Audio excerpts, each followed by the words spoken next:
¿Cómo está, profesor? Mi nombre es Enoc Franco Mendoza, soy del primero de Tecnologías de la Información y hoy vamos a hablar sobre el tema de la lógica empírica.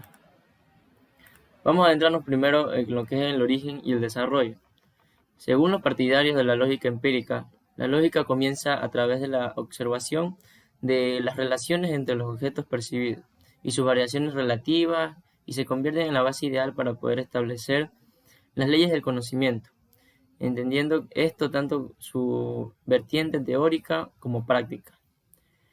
Creen que la lógica comenzó en el desarrollo de la cultura en diversas civilizaciones, en la creación de instrumentos y sus aplicaciones prácticas, y en el dominio de la naturaleza en torno a la caza, la agricultura, la navegación y medicina, entre otras.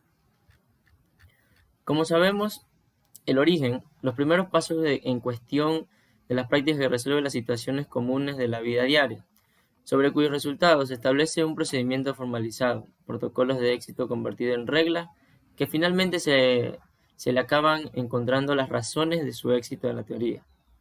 De modo general, puede decirse que la lógica es la consecuencia y la acumulación de experiencias semejantes.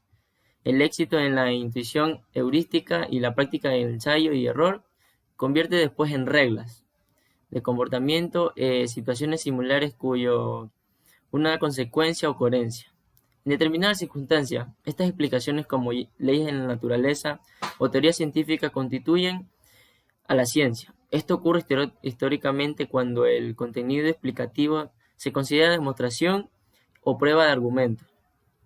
En la verdad y tal, prueba es reconocida tal por la comunidad de expertos de la materia que se trae. Esto ocurre de manera eficaz cuando esta materia es aceptada como conocimiento verdadero que permite la explicación teórica mediante un lenguaje formalizado, cuyo ideal lógico o educativo. Ahora vamos a hablar sobre lo que es el valor de la experiencia en la ciencia a lo largo de la historia. La separación radical entre trabajos técnicos y trabajos teóricos corresponde a una tradición aristocrática y guerrera de la nobleza o clase dominante. Se justificaba filosóficamente sobre todo por la fuerza de la demostración matemática y dialéctica y platónica, que desde Pitágoras inspiró a toda filosofía racionalista. El trabajo y su sentido práctico son cosas pertenecientes a la clase trabajadora o a los esclavos. Pero, en cierto modo, la influencia de los artesanos en la elaboración de teorías, o mejor, normas generales, es más o menos científica para la práctica de las construcciones de agricultura y de navegación. Aquí se adentra mucho lo que es Hipócrates y Aristóteles. Hipócrates, él lo que hizo fue pasó por el padre de la medicina, por el cambio de orientación. Hasta entonces tenía la tradición sobre todo egipcia, ligada a la magia y al sagrado. Es el primero que elabora una teoría general sobre lo que es la salud y la enfermedad en relación a un concepto determinado de hombre. Por otro lado, Aristóteles cultivó la biología de la observación y fue el primero en elaborar una teoría acerca de la inducción, pero su teoría venía a depender definitivamente del razonamiento silogístico, el cual, en el valor del concepto universal, el entendimiento de la gente como facultad del alma mediante el proceso de abstracción, de capaz de alcanzar una forma esencial de las cuando las sustancias como individuos, sujetos y propiedades como cualquier predicador. Para Aristóteles, el valor de la experiencia se orienta hacia teorías basadas en explicaciones cualitativas y búsqueda de principios. Ahora, nos vamos a lo que fue el valor de la experiencia en la Edad Media. A lo largo de la Edad Media, la influencia de la Iglesia fue el elemento decisivo de la cultura europea occidental.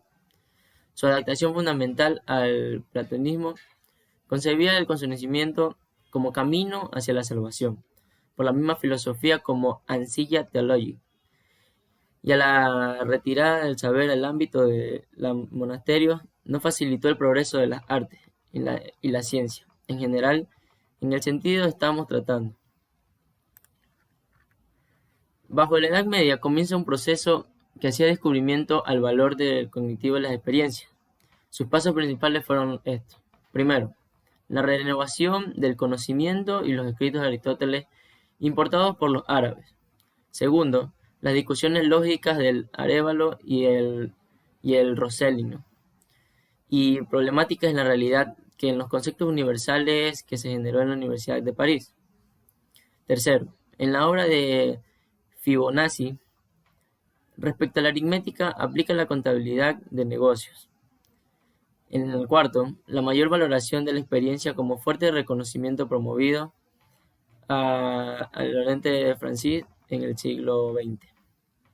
Quinto, Guillermo Oxacan, con su famosa navaja y la defensa del neoliberalismo, cuestiona a fondo las tendencias especulativas y escolatismo. Y como último punto 6, el estudio de las experiencias en sí mismas, la valoración del individual y concreta la experiencia estudiada y concebida como experimento, sobre todo Nicolás Oré. Más que todo lo que hemos visto y hemos hablado aquí, la lógica empírica ha llevado a que el hombre también se dé cuenta que uno mismo puede encontrar la forma de saber las cosas. Entonces, con el tiempo, estos personajes fueron los que dieron a conocer que no todo estaba basado en una sola lógica, sino que cada quien podía dar como su punto de vista de lo que era la lógica. Y a esto es lo que va la lógica empírica, que uno mismo puede aprender o autoaprender de uno mismo. Muchas gracias. Esto fue mi presentación. Gracias por su atención.